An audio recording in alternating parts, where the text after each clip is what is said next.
కడగలే స్వామి ఇక్కడ వెనుక ఈ కాలు వెనుక వెనక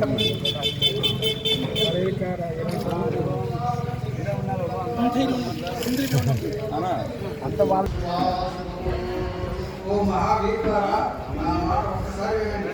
మీరిద్దరూ సమానమైన ధర్మలవాడు, ఎవరికెవరు తీసుకోరు. మీరు యుద్ధం చేస్తే ఈ ఒక్కటికి రెండో వాడి మీద విజయం లభించదు. ఎందుకంటే మీరిద్దరిలో ఒకరు భుజబలంలో గొప్పవారు, మరొకరు అభ్యాసంలో గొప్పవారు. అందుచేత మీ ఇద్దరు ఊరికే పోరాడడం తెలుసు. ఎంత పోయినా చివరికి ఇద్దరు సమంగానే నిలుస్తారు. కనుక యుద్ధం ఆపడం మీ ఉభయులకు శ్రేయస్కరం. బలరాముడు ఎంతగానో చెప్పాడు.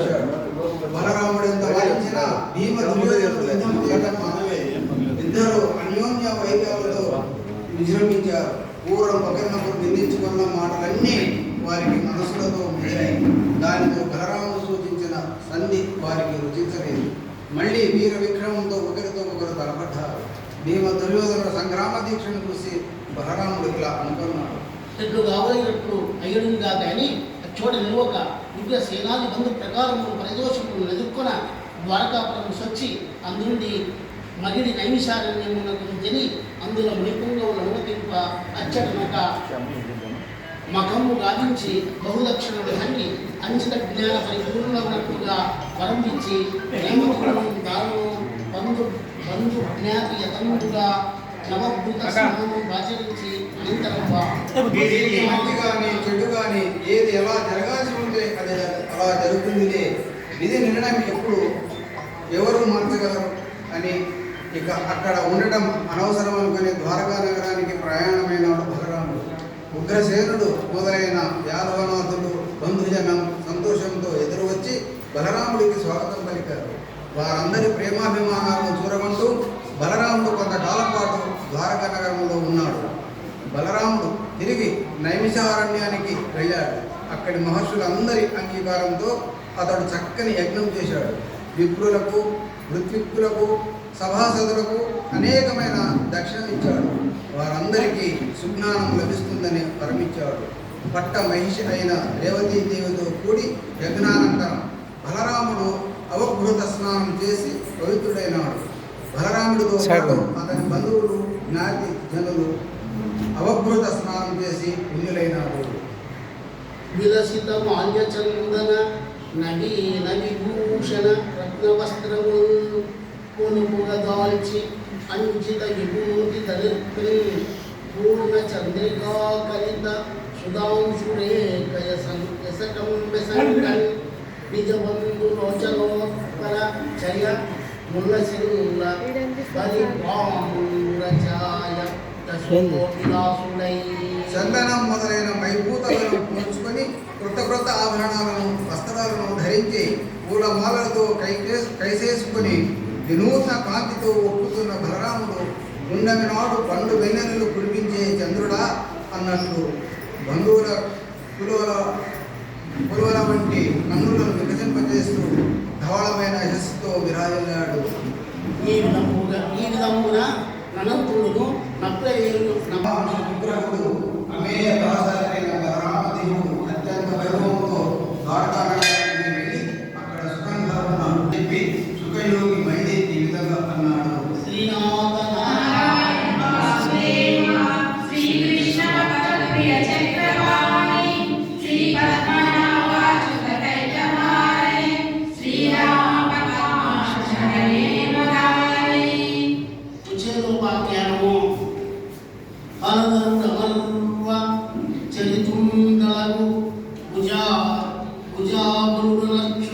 అద్భుత కర్మములు పెట్టు నాలుగు మోములు గల గురించి ఎన్నిసార్లు విన్నా మనసు తృప్తి చెందడం లేదు. ఒక్కసారి అచ్యుతుడైన హరిపజయింపు హస్తములు అచ్యుతు కోరి నొక్కుత చిరము చక్రధరు చేరిన చిత్తమిందిరావరులను దృష్టి మురమై దించిన పాణివాణి యక్షలు కథలాను కన్నములై విలసిల్లుంగో మహావిష్ణువును పూజ చేసే చేతులు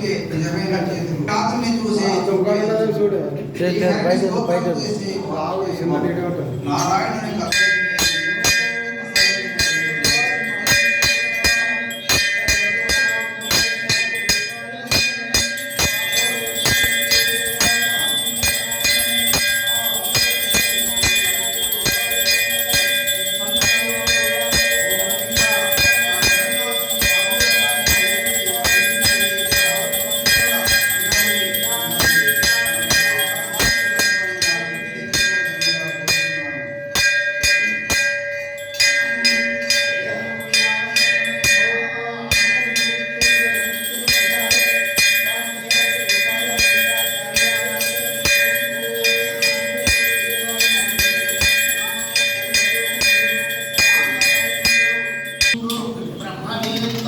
దారిద్ర్యము బాధింప దురుల కారు కార్పణ్య వృత్తి నడుగపోవక తనకుందానగ్గినట్టి కాసు 10,000 నిష్కముల్గాదలంచి ఆంచి పుత్రదానాభిరక్ష ఒక విధమున నడుపుచున్నంత.